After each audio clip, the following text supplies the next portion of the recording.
9월 19일 월요일 말씀을 실제 같이 나누겠습니다. 제목 읽겠습니다. 성령으로 말미암아 계시된 이해. 성령님이 우리 영에다가 깨닫게 하신 게 있다는 거죠. 계시적인 이해죠. 예를 들면 자연적으로 부모가 끊임없이 자녀에게 사랑과 관심과 돌봄을 주면서 내가 너희 엄마야 아빠야 하는 것들은 지식으로 알 수 있는 게 아니고 그러면 계시 영역에 해당되는 거죠. 마찬가지로 우리 이해를 뛰어넘는 하나님이 어떤 분인지, 왕국이 어떠한 것지, 이것들은 계시 영역이지 성경 공부를 통해서 알아지는 게 아닙니다. 성경에 물론 주님이 기록해 놓으셨지만 그걸 깨닫게 하는 것, 이것은 성령님의 역사인 거죠. 이런 부분을 계시라고 오늘날 신약에서 말씀하고 있는 거죠. 성경 말씀 같이 보겠습니다. 내가 항상 기도함은 우리 주 예수 그리스도 하나님 영광의 아버지께서 지혜와 계시, 즉 신비들과 비밀들을 들여다보는, 신비와 비밀들을 아는 통찰력의 영을 너에게 주려서 하나님을 깊고 친밀하게 알게 하시고, 하나님이 우리에게 알려주시지 않으면 우리가 하나님을 전혀 알 수 없습니다.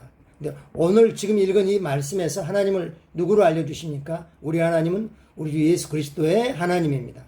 그리고 아버지십니다. 어떤 아버지죠? 영광의 아버지입니다.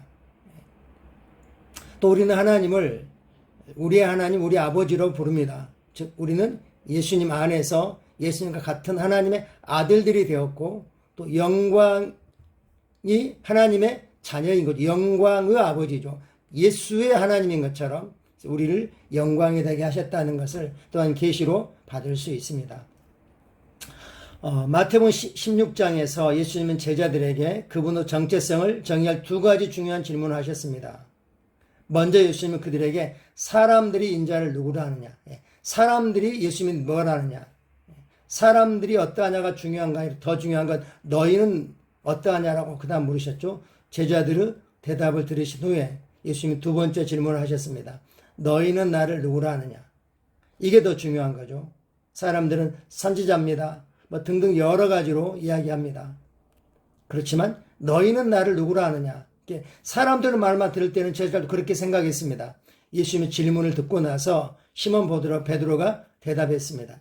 이르되 주는 그리스도시요 살아계신 하나님의 아들이십니다. 그때 고백했죠. 예수님은 주님이십니다. 그리고 기름 부음 받으신 메시아입니다. 그리고 살아계신 하나님이십니다. 살아계신 하나님의 아들입니다. 사람을 향해서 하나님의 아들이라고 말할 수 있는 것은 인간의 논리와 이성과 경험으로, 학문으로 알 수 있는 게 아니죠. 이건 계시 영역이죠. 베드로가 자기도 모르게 예수님의 질문에 의해서 영으로부터 툭 튀어나온 거죠. 베드로가 예수님을 그리스도로 고백한 것은 하나님으로부터 온 계시였지만 베드로는 알지 못했습니다. 자기 생각이라고 생각했습니다. 많은 말씀에 대한 계시가 자기 생각처럼 그냥 툭 튀어나옵니다. 갑자기 튀어나오는 것. 말씀을 보고 방언하고 고백을 했는데 나중에 출근길에 걸어가다가 어떤 것들이 말씀이 깨달아집니다. 이것들은 계시로 오는 것들입니다. 마치 내 생각처럼 오는 거죠. 근데 도저히 내 머리로 연구해서 나올 수 있는 것들이 아니죠. 그것들을 계시라고 하는 겁니다. 왕국에 대해서, 하나님의 말씀에 대해서, 하나님에 대해서 우리가 깨달아지는 이런 것들이 계시 영역에 속합니다. 몇 가지 계시를 좀 확인해 보겠습니다. 예수님 베드로에게 이것을 말씀하셔야 됐습니다. 베드로 이걸 깨닫게 하셔야 됐습니다.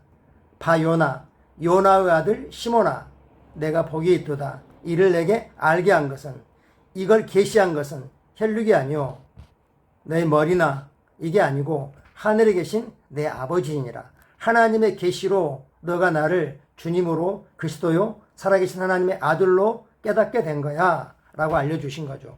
할렐루야. 베드로와 마찬가지로 많은 하나님의 사람들이 하나님으로부터 계시를 받습니다. 그렇지만 그것을 깨닫지 못하죠. 자, 생각해 보십시오. 당신은 예수님이 그리스도이심을 어떻게 알았습니까? 이것을 예수님이 그리스도이심을 당신의 영에 계시하는 분은 성령님이십니다. 성경이 말씀하시죠. 또 성령으로 아니하고는 누구든지 예수를 주시려 할 수 없느니라. 예수님을 주님으로 그리스도로 깨닫고 부를 수 있는 것은 성령님의 계시와 도우심으로 가능했다는 겁니다. 두 번째요, 예수님은 동정녀로부터 탄생했습니다. 인간의 과학으로 처녀가 사람을 낳는 것, 아들을 낳는 건 불가능한 거죠. 이것은 계시 영역입니다. 계시 영역은 자연적인 학문과 과학과 논리와 이걸로 추론으로는 믿기지 않는 거죠. 불가능한 거죠. 그래서 신비와 비밀들이라고 표현했습니다. 예수님의 탄생도 우리가 깨달은 것도 계시입니다. 근데 그것이 어디서 계시가 일어났죠? 기록된 말씀을 통해서 깨달아졌습니다. 어떤 사람들은 아무리 읽어도 그것이 이해가 안 되죠. 못 믿기죠. 당신은 성경에서 그것에 대해 읽고 믿었습니다. 당신의 그 신비에 대한 통찰력을 주신 분이 바로 성령님이십니다. 또 예수님의 십자가의 죽으심과 부활에 대한 믿음도 마찬가지입니다. 부활에 대한 믿음도 마찬가지. 죽은 자가 어떻게 다시 살아납니까? 있을 수 없는 거죠. 예수님이 승천하신 것도 마찬가지입니다.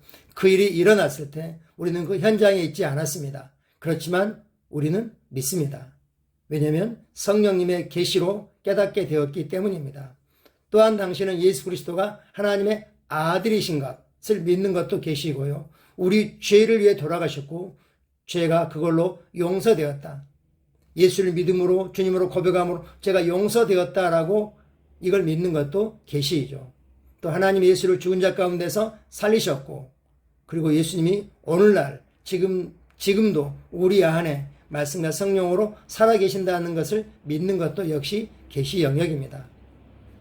이것은 하나님으로부터 온 계시입니다. 즉 우리가 하나님의 말씀에 겸손하게 우리 자신을 복종시킬 때 성령님이 초자연적으로 그것들을 깨달아지게 하시고 믿어지게 하십니다.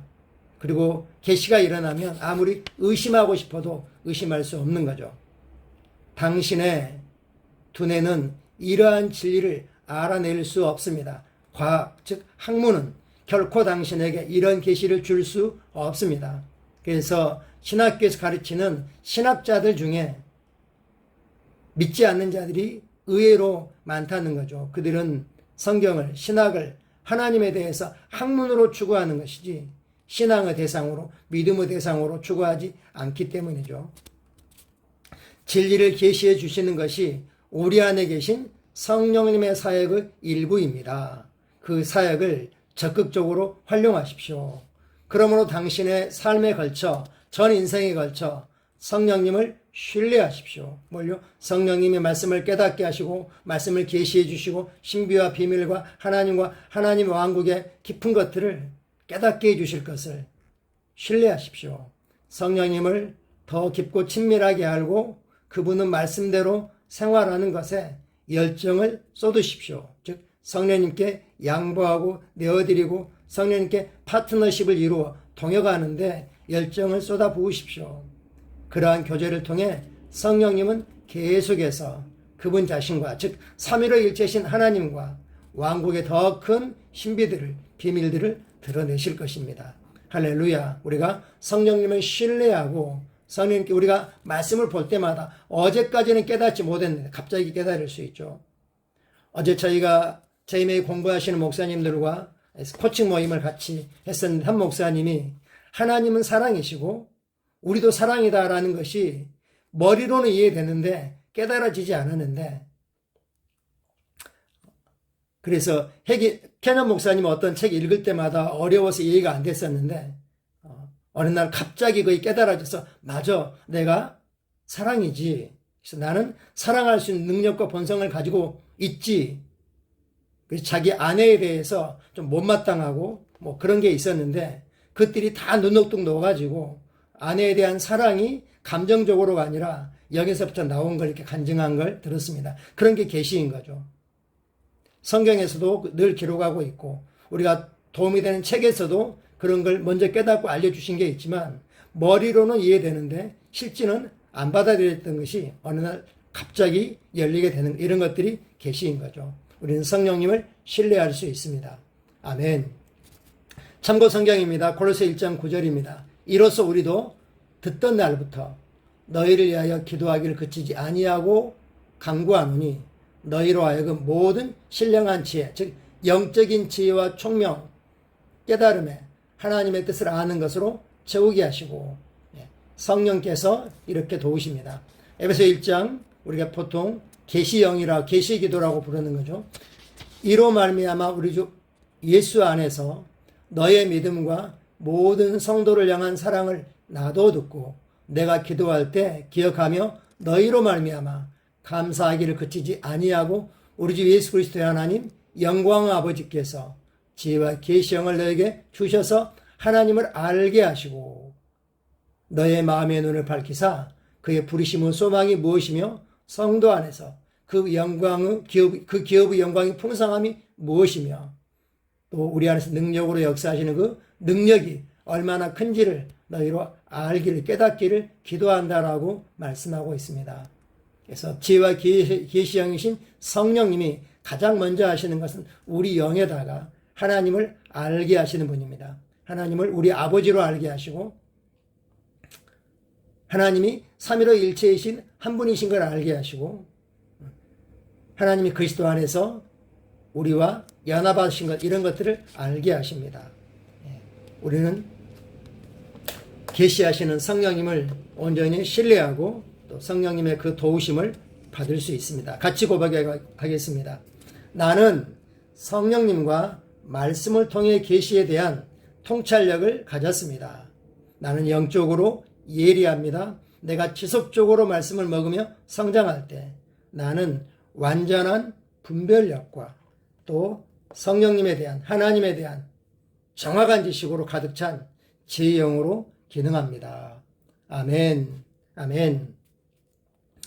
감사합니다. 사랑하고 축복합니다. 오늘도 프롬 오버반 하나님의 은혜가 아버지 사랑 안에 있는 가장 살기 좋은 것, 가장 아름다운 것, 가장 안전한 것, 사랑 안에 거하는 우리 성도들에게 있음을 기뻐하고 즐거워합니다. 감사합니다. 사랑합니다.